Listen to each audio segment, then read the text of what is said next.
जब भी आपसे कोई मिस्टेक हो जाती है तो आप एक कॉमन वर्ड का यूज़ करते हो जिसे कहते हैं सॉरी। जब भी आप कोई गलत काम करते हो तो आपको अपनी गलती एक्सेप्ट करनी होती है तो आप उससे कहते हो आई एम रियली वेरी सॉरी। लेकिन क्या आपको पता है कि जब कोई आपसे सॉरी बोले तो आप उसके सॉरी को कैसे एक्सेप्ट कर सकते हो? What is the correct sentence to accept someone sorry? It's okay is a very common answer. Everybody is saying it's okay, but how can you accept someone sorry in a very different way? How can you accept someone sorry differently? So today I will teach you different types of sentences to accept someone sorry. तो एक बार फिर से आपका स्वागत करता हूं अपने YouTube channel पर।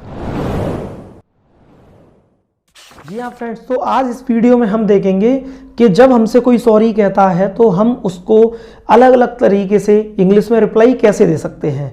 तो देखिए, सबसे पहला जो आपका आंसर है वो आप उसको बोल सकते हो इट्स ओके, जिसको हम सब बोलते ही हैं। जब हमसे कोई कहता है कि आई am really sorry bro, I am really very sorry sir, तो हम उससे कह देते हैं इट्स ओके। लेकिन इसके अलावा ऐसे कौन कौन से सेंटेंसेज हैं जिनको हम यूज कर सकते हैं इट्स ओके के स्थान पर? तो देखिए, सबसे पहले आपका आ जाता है नो प्रॉब्लम। जब भी आपसे कोई सॉरी बोले आप उसको कह सकते हैं नो प्रॉब्लम। नो प्रॉब्लम मतलब होता है कोई दिक्कत नहीं है, कोई समस्या नहीं है। दूसरा आप बोल सकते हो इट्स कूल, इट्स ओके। जैसे आप बोलते हो इट्स ओके, वैसे आप कह सकते हो इट्स कूल, इट्स फाइन, मतलब ठीक है, कोई बात नहीं है। तो आप इसको, जब आपसे कोई कहता है आई एम रियली वेरी सॉरी, तो आप इट्स ओके ना यूज करते हुए दूसरा क्या बोल सकते हैं? It's cool, it's fine. It's a very attractive answer. अगला जो है, जब आपसे कोई सॉरी बोलेगा तो आप उसको बोल सकते हो नो वरीज। नो वरीज मतलब कोई बात नहीं है। बात देखिए, मैं नो वरीज बोलूं, नो प्रॉब्लम बोलूं, इट्स कूल बोलूं, इट्स फाइन बोलूं, बात वही रहेगी। आप किसी की सॉरी एक्सेप्ट कर रहे हैं, मतलब कोई बात नहीं है, कोई समस्या नहीं है, सब ठीक है। ठीक है, तो आप इट्स ओके ना बोलते हुए आप ये सारे सेंटेंसेस इट्स ओके की जगह यूज कर सकते हैं। यह आपको एक जो कॉमन आंसर है उससे थोड़ा सा अलग ले जाएगा। तो जब आपको स्पेशल बनना है तो कुछ स्पेशल बोलिए, एक कॉमन आंसर मत दीजिए जो सभी दे रहे हैं। तो अगर आप एक स्पेशल आंसर देना चाहते हैं तो इन सेंटेंसेस को आप यूज कर सकते हैं। मान लीजिए आपसे कोई फॉर्मली सॉरी बोल रहा है और वो कह रहा है please I am really very sorry, accept my apology, तो आप उससे बोल सकते हो अपोलॉजी एक्सेप्टेड। आप उससे क्या बोल सकते हो? Apology accepted. इसका मतलब होता है आपकी गलती, आपकी सॉरी स्वीकार की। आप उससे क्या बोल सकते हैं? आपकी सॉरी स्वीकार की गई है ना, आपको माफ कर दिया गया है। तो ये एक अलग तरीका है सॉरी एक्सेप्ट करने का। जो अगला है वो है no harm done.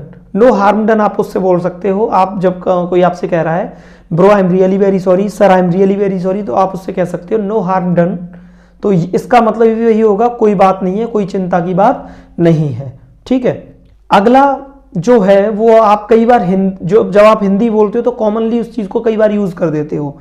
It happens. It happens मतलब कोई बात नहीं, होता रहता है। जैसे मान लीजिए कोई पानी का ग्लास लेके आ रहा है और उसने वो पानी आपको दिया, लेकिन सडनली वो ग्लास आपके ऊपर थोड़ा सा फैल गया और वो आपसे सॉरी बोल रहा है आई एम रियली सॉरी सर, तो आप उससे बोल सकते हो इट हैपन्स, मतलब कोई बात नहीं, होता रहता है। तो इट हैपन्स का मतलब होता है होता रहता है। तो इट हैपन्स को आप इट्स ओके की जगह यूज कर सकते हैं। अगला है, जब कोई आपसे सॉरी बोले तो आप उसको बोल सकते हो फॉरगेट अबाउट इट, यानी जो भी हुआ उसे भूल जाओ। फॉरगेट अबाउट इट का मतलब होता है जो भी हुआ उसे भूल जाओ। तो जब कोई आपसे सॉरी कह रहा होता है तो आप इट्स ओके की जगह आप यूज कर सकते हो फॉरगेट अबाउट इट। ओके, ये सारे जो आंसर्स हैं ये आपको थोड़ा सा स्पेशल फील कराएंगे। ये आपको जो एक भीड़ है उस भीड़ से थोड़ा सा अलग करेंगे। और देखिए, जब भी हम इंग्लिश बोलते हैं तो कितने अट्रैक्टिव तरीके से हम इंग्लिश बोल रहे होते हैं, डिपेंड वो करता है। जो जितने अट्रैक्टिव तरीके से इंग्लिश बोलता है उसकी स्पीच, उसकी जो लैंग्वेज होती है उसका उतना ही इफेक्ट सामने वाले पर पड़ता है। तो ये सारे सेंटेंसेस जो मैंने आपको बताए इनका आप यूज कर सकते हो किसी के भी सॉरी को एक्सेप्ट करने के लिए। जब आप किसी का सॉरी एक्सेप्ट करो और उसको रिप्लाई करो तो इट्स ओके की जगह आप ये सारे सेंटेंसेस यूज, मतलब सारे एक साथ मत करना कि पता लगे सारे सेंटेंसेस एक साथ यूज कर दिए, मतलब इनमें से कोई भी एक सेंटेंस इट्स ओके की जगह आप यूज कर सकते हैं, जो कि आपको इट्स ओके यानी एक कॉमन आंसर से थोड़ा सा अलग हटके स्पेशल बनाएगा। इसके अलावा आप इट्स ओके को भी थोड़ा सा स्पेशल तरीके से बोल सकते हैं। आप बोल सकते हैं, आप इट्स ओके ना बोलने की जगह आप बोल सकते हैं इट्स ओके आई अंडरस्टैंड, कोई बात नहीं मैं समझता हूं। इससे होगा क्या, होगा कुछ ज़्यादा नहीं, बस ये है कि आपका जो रिप्लाई है वो सामने वाले पर आपका एक इंप्रेशन छोड़ देता है।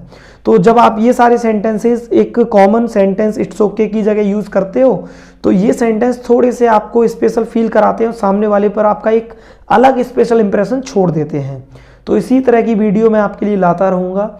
इस तरीके की वीडियो देखने के लिए, इंग्लिश सीखने के लिए, इंग्लिश से रिलेटेड जो भी प्रॉब्लम्स हैं उनको दूर करने के लिए आप मुझे कमेंट में अगला टॉपिक बता सकते हैं कि मैं अगला टॉपिक क्या रखूं। उस टॉपिक जो कमेंट ज़्यादा जिस टॉपिक पर होंगे उस टॉपिक पर हम अपनी अगली वीडियो बनाएंगे। तब तक के लिए मैं आपसे विदा चाहता हूँ। Goodbye, take care, thank you so much.